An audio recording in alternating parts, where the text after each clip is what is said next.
My name is Ellen Davis. I'm a 35-year-old dog trainer in Surrey.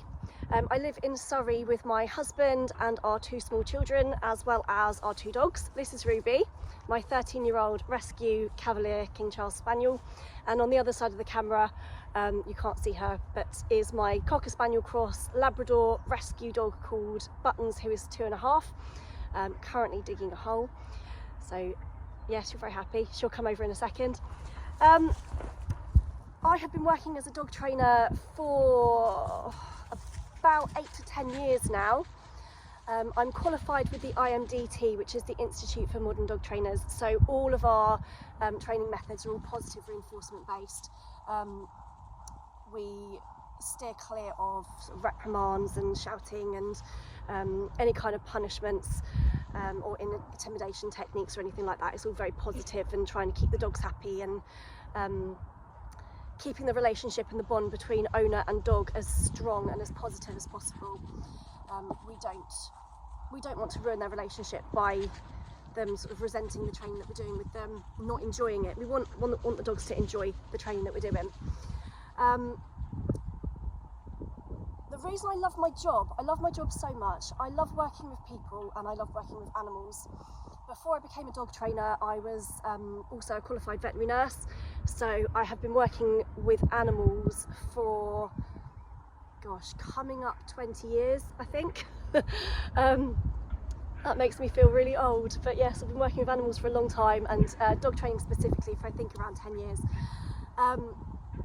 The reason I love my job, apart from that I love working with dogs and I love working with people, I love seeing the look on people's faces and how happy they are when something goes really well, or when they start to see results from the advice that I'm giving them. Often I think when you go round to people's houses to do a one-to-one training session with them, sometimes they don't really see where you're coming from straight away. They might have the mindset that a human should be a pack leader, that there should be a hierarchy in their house, that they should be top dog, the boss. And then when you try and tell them that actually there's a different theory, that we should be working as a family and working as a team, rather than it being boss and dog submitting, it should all just be that we work together to create a happy household where we're all comfortable with each other and all respecting each other, rather than sort of being through intimidation and scaring techniques. So I love it when I'm speaking to an owner and they have that sort of mindset to start with, and as I go through the training techniques and try and educate on how is best to train their dog instead, and all of a sudden you can see sort of a light bulb moment where they're starting to understand where you're coming from and buy into it, and then when they start training with their dogs, or we start training with their dogs, and they can see that it is working, and suddenly you've gone from an owner that was really skeptical about what you're saying to suddenly they've got this beaming smile on their face. They're happy, the dog's happy, the whole family's happy, and then they want to know more, and I absolutely love that. I love seeing the dog's really happy as well. So, you know, perhaps you've got a more nervous dog, and you start doing some exercises with them, and all of a sudden their faces just light up and their whole demeanour just changes, and they go from anxious and tense to just relaxed and happy and enjoying working with their owners where they might not have been able to do that before. So I think that's what I love the most about my job. Seeing the change between the owners and the dogs themselves is just absolutely wonderful. I love chatting, whether you can probably tell this from the video. I love chatting to people, getting to know them, getting to know their background, where they're coming from, what they've done previously.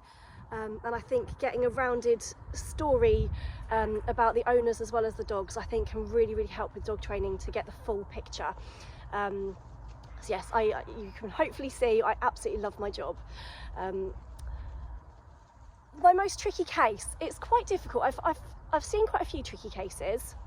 I think the one that springs to my mind is perhaps the one that I'm working with at the moment. So it's a lovely lady with her husband and her two children. She's got a young 6-year-old and a 16-year-old, two sons. and they've got a 9-year-old Labrador, and they've most recently bought a Staffy puppy who is now about 13 weeks old. I think she was brought to them when she was around 9 weeks. So they've had her around a month. And the Labrador has been with them since he was a puppy, so he's been with them for about 9 years. And he was very much mummy's boy. When she was working, he would stay in the office with her, laying on his bed, and just be in the house in the office with her all day while she worked. Cuddles in the evening, generally just wanting to stay downstairs with the whole family. Since they've brought the puppy in, she's just a very happy Staffy that just wants to love life and have fun. And unfortunately, I think it's just unnerved the older dog.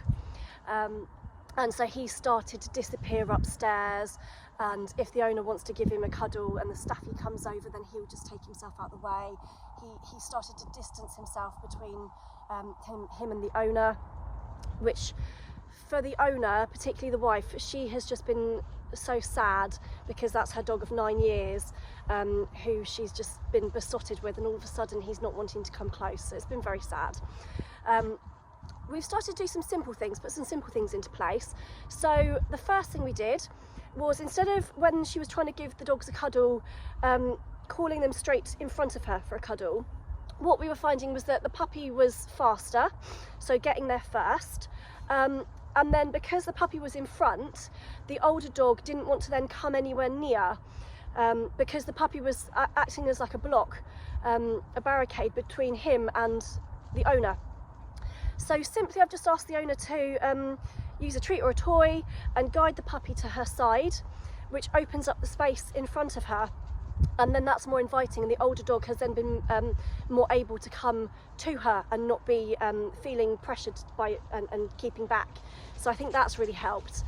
Another thing is, what I noticed was that it was hard floor throughout the whole home, and the poor older dog is probably starting to suffer a little bit with arthritis. So when the puppy is trying to play and then the older dog is trying to move out of the way, he's slipping on the ground and then he's hurting himself. And I think that's then making him feel more vulnerable about being in the areas with the puppy, because he's not feeling steady on his feet.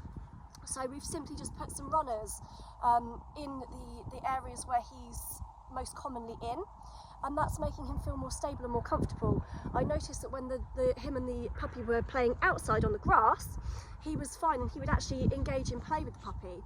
And I wondered if that was because it was a more stable ground for him and he wasn't slipping. And that seems to have made a little bit of an improvement inside the house as well. Another thing that we've started doing is zoning off the house a little bit. The owner was very much spending time with the older dog whilst the puppy was away, or the older dog would go upstairs while she played with the puppy. So we've tried to speak about bringing the two dogs together and making sure that every time they are together, it's a positive, calm experience for the both of them. So if the puppy is in really playful mode, then perhaps that's when we'll get the older dog doing maybe a sniff exercise outside. So we might go and throw some food outside, and the older dog can go and do some scatter feeding whilst the owner does some training or some play with the puppy. If the older dog, if the puppy's asleep, then that's when we bring the older dog in, and then they can have some owner and older dog meaningful cuddles, some play if they want to, a bit of training. So they have their own moments where they are one-on-one with the owners. But apart from that, we're trying to bring the dogs together. So if the puppy is nice and calm, and the dog is in a happy state of mind, then we'll bring the dogs together, and we might do some training with both of them, or we might do a ball game outside. The older dog loves ball games, so maybe let's do a ball game outside. So trying to encourage some meaningful but calm, so the puppy doesn't get too hyper and then start trying to play too roughly with the older dog, but trying to bring those moments where they can be together. We want the older dog to understand that just because the puppy's around, the older dog can still have attention and still have an enjoyable time in the puppy's company. If the puppy was jumping up at the older dog, then we're just bringing the puppy down and redirecting with a toy. If the puppy is too lively around the older dog, then we're just popping the puppy in a little zone in the same room. We want to keep the puppy in the same room. It's not a punishment, but just putting the puppy in her own little zone with a few toys, maybe a carrot so she's got something to chew on. It might be that she's just feeling frustrated because of the teething pain. So we're just popping her in an area where she can just get all of that energy out, but without it being on the older dog, so that he feels safe and he feels more comfortable staying downstairs rather than disappearing upstairs. We have done a lot more than that, but I think just for the sake of this video, they're probably the main things that we've worked on. Luckily, 2 days after I went to see the owner with her dogs, I got a lovely message and a photo of the dogs sitting with her at her feet, both just on the floor calmly together. So that was really nice, and a message just to say that they had already seen so much progress. So that's really good. I'm going back to see them again next week and see what else we can do. But really good start so far. My ethos and my training ethos, I think, is always to be positive. I never want to give the owner too many negatives on what they're doing, because I think that discourages them. So I try and pick up on all of the good things that is happening in the house, all of the positive things that the owner is doing already with her dog, and then his dog, him or her, their dog, and working on that. And then adding more things in as well, rather than focusing on the negative, trying to look at the positive, keep the owner engaged and positive and enthusiastic, and then add in more exercises. I want to always make sure that the owner goes away understanding what I'm trying to tell them.